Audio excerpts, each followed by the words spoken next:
do kind of a little workshop. I'm going to spend the first half just going over a little quick PowerPoint presentation lecture. I gave you guys the slides. Don't worry about reading ahead. We'll go over all that stuff. The real important stuff is what's stapled on there. It's actually a worksheet that we're going to go through and we're going to fill out together today. All right, so stuff that you can actually leave here with an action plan, all right, and some ideas on how you can start to achieve the success that you want.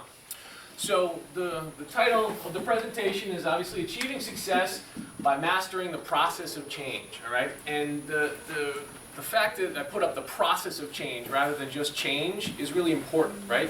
Because at the end of the day, we don't just change. We don't wake up one day and flick a light switch and now we're different, right? Change is a process, right? And that process is something that there's a lot of different components of and factors of, and it's really easy to fall off anywhere along that process. But knowing where the pitfalls are, right, and then also knowing how to get back on track is going to be ultimately how you're successful in getting to where you want to go, right? Because we always say that the goals and the things are, it's all about the journey. It's how are we getting there, right? Because if you can master the process, then you can apply that change, those things, to anything you do, right? If we're talking health and fitness, we're talking diet, nutrition, we're talking work, we're talking family life, all these things, there's a common denominator, and it's this process, this journey. And the fitness side of things, we call it that fitness journey, because it's that path that you're going on. And it doesn't matter if you fall off along the way, because you can always just get back on or reroute, right? It's like your little GPS things, right? And if you take a wrong turn, it says recalculating, and it's going to get you back to where you got to go, right? If you take a wrong turn and the thing says, oh, sorry, you're on your own, then you're like, oh man, what am I doing, right? And I think that's a lot of what people fall into in some of these things. So really starting to think about that change, it really has to be an active process. I love memes, by the way, so there's going to be a lot of memes in this. I started making a few myself now on my Instagram. But I also love Dr. House. Anybody watch House? It's such a great show. It's such an arrogant pain in the ass, but he always ends up being right? It's a great show. Anyway, so a big misconception is that time will change things, right? Everyone says that time changes things. And in some ways it does, right? But what do you know that time changes that ends up better, right? Over time, things fall apart. Time decays things. So the idea that doing things changes things, right? It's an active process. We have to work at it. Because not doing anything leaves things as they were, or sometimes things get worse, right? So if we say, oh, my shoulder's been killing me, but I'll just give it some time, it'll get better on its own, right? How often does that actually work out, right? Something's wrong in there, and yeah, maybe it'll feel a little better, but then it's always not quite right again, right? Whereas if you go and you're active and you seek out a doctor or a physical therapist, you do your exercises, and it gets better because you've changed, you've done work to it, okay? So really what we're talking about is if we want positive change, right, if we want to build something, we want to make something, it takes action. We have to do something about it, right, because things don't just happen.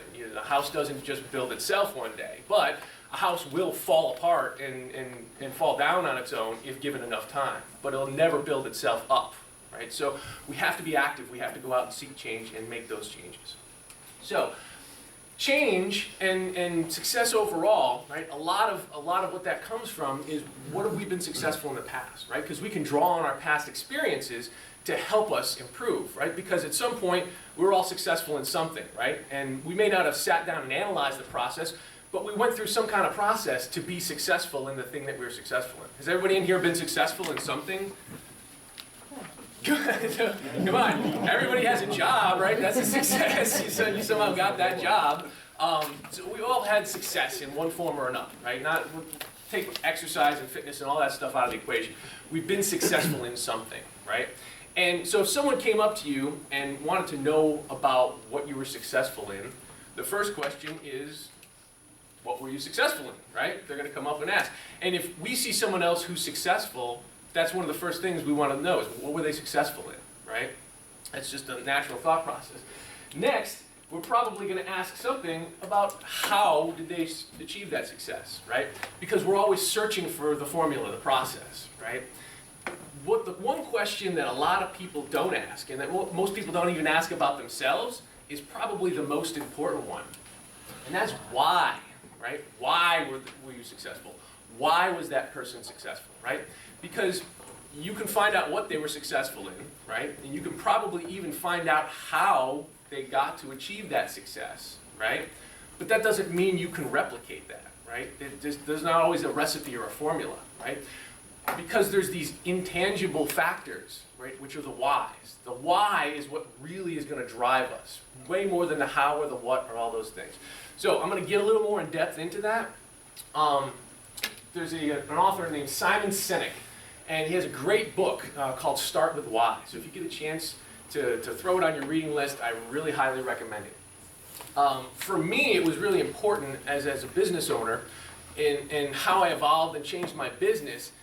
I really made big strides when I really discovered this concept of finding out the why, right? And he talks about it in terms of business, but it's really applicable across the board to everything in life. And what his theory is called the golden circle, okay? The why is here at the center, and then there's a how ring, and then there's the what ring, okay? So in business, he uses Apple as a description, and everybody's heard of Apple, right? One of the biggest company in the world, billions and billions of dollars. So most people, okay, well, what do they do, right? They make technology, they make phones. But their what is very similar to a lot of other companies out there. There's other companies that make phones, there's other companies that make MP3 players when the MP3 player first came out, right? So what they didn't necessarily make them unique or successful, right? So then they say, okay, well, no, it was how they did it, right? So how did they do that? How did they build this technology? How did they distribute it? Same way all these other companies did, right? They had technical people, they had a manufacturing, they had supply chain, they had sales. They all had the same stuff as all these other companies. They were more successful than these other companies. Why, right? Why were they ultimately successful?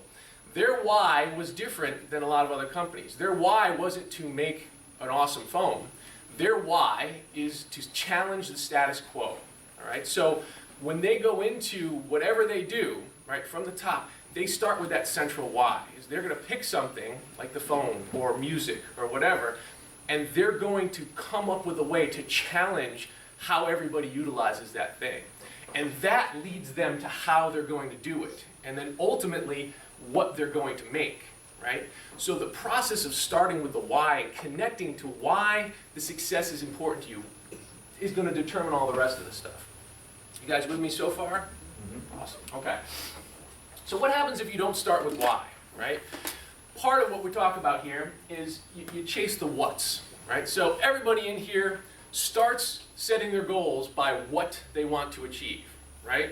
Everyone, for the most part, I want to lose 40 pounds, I want to run a 5K, I want to get toned, I want to get stronger, blah, blah, blah, blah, blah, right? Everybody has the what's, the things at the end of the path that you want to get to, right? However, goals without plans are wishes, right? So a lot of us have wishes, right, that if we haven't sat down to plot out, are probably going to stay wishes, right? We can't be intentional on something that we don't have a plan around, okay?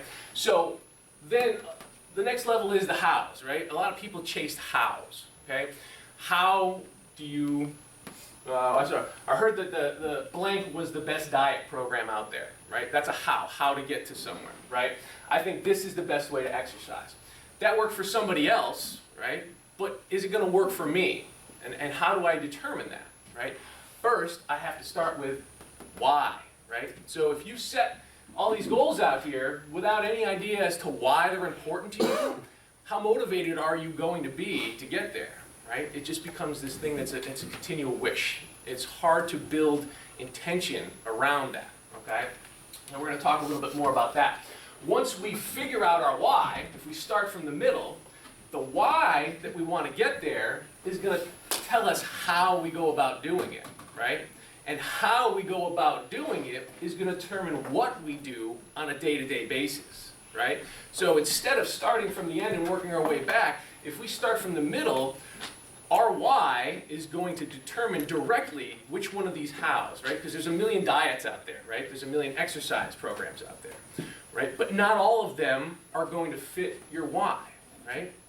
And if you can find that piece, then that's going to figure out, okay, now which one of these avenues do I want to go down, right? And then once I know which one of them I'm going to do, that's going to dictate what I do on a daily basis, the steps I take that are going to get me to my goal, okay? So essentially what finding the why does is to give you focus and that driving force that helps you to change, all right? And that becomes really important because here's another little meme that we put together. It's that idea of just kind of coasting through life, right? And so how many of you think, all right, there's a box of donuts on the table, right? Oh, donut, I didn't have breakfast. Should I eat a donut for breakfast? Oh, it's right there. Oh, I know I'm trying to lose weight, but why not, right? It's there, why not? So, the same thing can be said about exercise, right? I got home from work, I'm tired. Should I skip my exercise? I really should. Oh, why not, right? So, without really strong convictions, it's very easy to say why not. You're out with your friends, and how about another drink? I really shouldn't. I got this to do, I got that to do. None of that stuff is really super important to me. Why not, right? So the idea is, without embracing the why, being successful is important to you and really latching onto it, all you're left with is why not, right? Because if there's no purpose to an action, yeah, it's right there, it's right in front of you, why not, right? It has to be a strong why to say, no, I'm not going to do this now because, right? And the why that's sitting out there that you've connected to is what's going to draw you and help you make those goal-directed decisions, right? Because without it, that's all willpower is. People say, oh, some people just have this crazy willpower, right? There's no magic to it. They just have something that they value more than whatever is right in front of them in that moment, right? And if you can connect with that why, if you can connect there, you're going to be more successful in making those day-to-day decisions. Because everything we do, your decision to come here today is clearly based on something you want to achieve, right? Or Sloan made you, I don't know. But you're getting something out of it. There was a why that brought you here today, right? And being more conscious on a day-to-day basis of what your whys are and how does each decision that I make affect my why? Am I moving toward it or am I moving away from it? And when you start looking in those terms, it becomes really clear which paths you want to start taking. All right? So find your why. That's the key. And that leads you to intentional living. So that's that idea of stuff happening to us versus happening because of us, right? A lot of people have a victim mentality, like, oh, I can't do this because this always happens to me, or this happens to me. All right, you know what? Those donuts are always in the break room, so I'm powerless to stay away from them, right? It's happening to me, right? But if you go through life with no why or no intention, things are always going to happen to you because you're not acting to make them happen to the contrary, right? So that's going to be the key to the whole process, is really starting to connect to that. So another great book, John Maxwell, I'm sure that many of you heard of him. He sneezes and another book comes out. He's got one now called Intentional Living, which is actually one I have over there. And I'm currently doing a workshop at a place over in Weathersfield where one of his local certified coaches is running a workshop on intentional living. So it's been a great opportunity for me to sit down and to go through some of this stuff for myself, but then also see how does it apply to the people I'm working with, right? And some of these concepts are really what I base a lot of my coaching on already, and it just helps to reinforce all that. So his whole thing is intentional living. Intentional living is doing the right things at the right time for the right reasons, right? The why. Why are you doing these things, right? Just because they're happening to you or because you're intentionally doing stuff, okay? So wishing for things to change won't make them change. We can all agree on that, yeah? Yep, okay. Hoping for improvements, not gonna make them happen, right? Until you move to that action, right? Good intentions. Good intentions are never enough, right? So the sales teams, how many people, how many awards do they hand out at sales teams for good intentions, right? That person didn't sell anything, but they really, really wanted to, right? They had the best intentions. That person is just always really upbeat, they're awesome, but they don't sell anything, right? They never get there, they never bridge that gap, they never get to action. Is that person going to be getting an award? They might like them, they might be a good, nice person, but they're not delivering, they're not getting that action. So good intentions, no matter how good they are, it's not going to get you to the goal. So only, in his book, he talks about, only by managing my thinking, shifting my thoughts from desires to deeds, would I be able to bring about positive change. And it's the idea of going from wanting to doing, okay? And before we go on to the next slide, I wrote a few of these out here on this board, right? So So these are some of the things that he talks about. The idea of the words and how our internal monologue is going, right? And in this column, these are the intention words, right? So, and you can apply these to any area of your life. So let's just say weight loss, right? If you're always wishing, I wish, or hopefully I can lose some weight, or occasionally I do some good eating, right? Or I do some exercise. Someday I'm going to get around to doing that, right? If those words are coming up in your vocabulary all the time, guess what? You're living in the world of good intentions, right? And where's that gotten you? It's certainly not gotten you closer to where you want to be, right? The next level of that is action words, right? I will do that. I will lose weight. This month I will lose weight. Definitely gonna get on a good nutrition plan this month, right? I'm going to continually monitor my food and do what I need to do in terms of making my meals in advance. And I'm going to do it today, right? You see the difference in just the verbiage, right, around where your mindset is. These words are much more powerful than these words, right? And then eventually what you want to progress to are these words, right? The lifestyle, right? You hear those people that they do it all the time, and it seems like nothing to them. You're like, wow, I wish I could just get up in the morning like this person did. Or I wish every time this person comes to a dinner or something, they're eating salads. Like, wow, they must have like this crazy thing in their head that's helping them do that. No, they've probably started out somewhere down here at one point, right? But they do it, they practice it, they do it continually, they do it all the time. And eventually, right, it becomes a lifestyle. It's not a struggle. Making change at the beginning is always going to be a struggle. It takes work to build something. But once you've built it, then it starts to get a little easier, right? And you almost kind of you inoculate yourself over time as if you keep doing things and you're consistent with it, then that same thing becomes less difficult, right? We see it in exercise, right? If I go in every day and I lift a little bit, do some chest bench presses, then the next day I add a little more weight. And over weeks and months, I'm going to add a little more, a little bit more. I'm not going to go in day one and put 300 pounds on the bar and just be like, all right, let's go, because I'm going to crush my sternum. So a little bit at a time, but eventually, if you build up, then those things become easy. You start to do them all the time, right? So now it's I do, right? So I wish, I will, I do, right? Hopefully, definitely, continually, right? Occasionally, you continually do it. Now it's a habit, right? It becomes habitual, right? Someday, today, every day, right? So that's the difference in mindset and kind of looking over your life in the different areas when you're setting these goals today. Think about what you're writing down and think about where you fall within your internal monologue. What are you telling yourself about these things? Are you telling yourself that someday you're going to do them? Are you telling yourself that today you're going to do them, right? Or are you telling yourself that every day you're going to do them, right? So it's a process, right? You don't start at one place, and it's always changing, it's always evolving. So when we go on,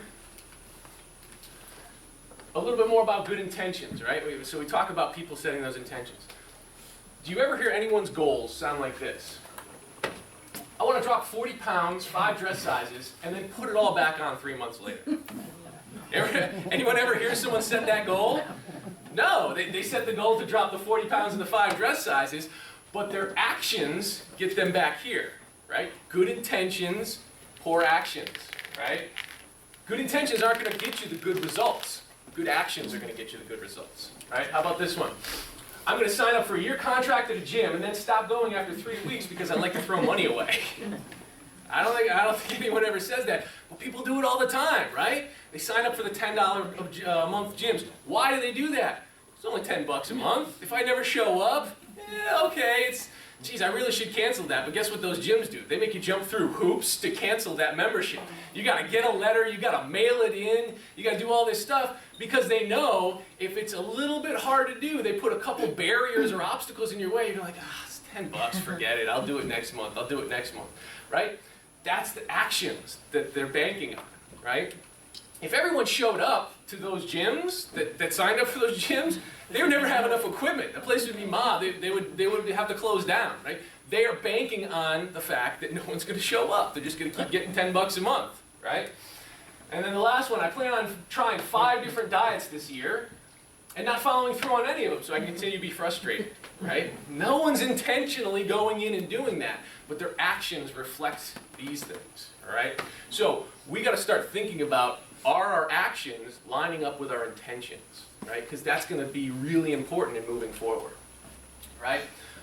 Small success generates momentum, right? So change requires smart goals, and what we're going to work on today is setting those smart goals. So the SMART goal is specific. The goals need to be detailed. They have to have an outcome that's then measurable, right? Once you have some measurement of progress, then we can start to track. We can start to get some data on some of this stuff. Your goals have to be attainable, right? What does that mean? Despite what you might think from watching Biggest Loser, is it an attainable goal to lose 40 pounds in a month? Probably not, right? Some of these places do, if you can drop everything and move to a ranch and have someone doing this stuff for you, maybe. Can you lose 100 pounds in a month? No, that's definitely not attainable. So we're going to start to think about what is attainable. What can a human being actually achieve, right? Then, if it's attainable by, the realm of physics, then is it realistic for me? Now this one is more important than this one because realistic puts it in your life, right? Is this something in my life with my current constraints, my resources, my availability, all this stuff, is it something that I really can accomplish, right? Or am I setting myself too high, my sights too high, right? Because we don't want to overset our goals because that's going to lead to failure, and failure is not a good thing. And then finally, timely. What kind of a time frame are we setting on these goals, right? Because if you don't have a time frame, it's easy to fall back into hopefully, occasionally, someday, right? It's easy to kick that can down the road until you set yourself a goal, right? Until you say, it's going to be this date for this thing, and it's realistic for me, it's something I can measure to make progress in, and it's very specific. All right, so what we're going to do today in the workshop portion of this is we're going to set some of these goals. All right, I'm going to teach you guys how to do that. We're going to do a few of them today so you can practice. But then, ultimately, what I'm hoping is from here, you guys go out and you start changing your mindset. You start thinking this way and start setting these goals on a regular basis in all areas of your life. All right? So, another meme, I know. This was a great, one of John Maxwell's presentations. A lot of his stuff is up on YouTube, too, so it's really good. And I kind of condensed one of his little stories about a speeding train that can plow through steel-reinforced barriers, right? But that very same train, at rest, if you place a small block of wood on the tracks, right, it can't even get started, right? That tiny little block of wood can stop this huge train from getting going, right? But if you can overcome your small obstacles and gain momentum, now you can start plowing through other obstacles, right? This is probably one of the most important things that you can take away from this today, right? Is if you set your goals too high and you create a situation where you're setting yourself up for failure, that is going to kill your momentum, all right? And anyone who's ever been successful in any program has started small and has built on that. You build on your successes, you generate momentum, and you keep going, all right? Change is always going to seem overwhelming if you focus on how far you have to go and you focus ahead instead of looking at that thing right in front of you, right? Because if that train conductor is ready to go and they don't take that little block out from in front of that wheel, you're never going to get moving. You can jam that engine to the, put that throttle to the floor and you're still not going to go anywhere, right? Because you're not overcoming those small obstacles. A lot of people will start off with all of this energy, and I'm going to change everything today, right? And what happens? They slam right into that wall, and they've got no momentum to take them through. Right? So what we want to do is we want to start out with something action step-wise that we can do today that's going to be easy. And then the next one's going to be a little bit harder, but by that time, you've built up some momentum, right? Don't tackle the big obstacle today. Tackle the small one. Make the small change. You're going to get to that one eventually, but by the time you get to tackling that big thing that's holding you back, you want to have a full head of steam so that you can just blast through it, okay? So, this is what we're going to do today. We're going to draw a map to your success. Now, the program I developed, I call Your Path, all right? And that's because everybody's path is different, right? So, you don't need to know how Janie got to their goal. You don't need how I got to my goal. You don't need to know that. That doesn't matter because my why is different than your why. And it's different from the person next to you's why, right? And until you find your path that connects to your why, all the what's and the how's that I can list for you, it's you got your eyes closed and you're throwing darts at a board, right?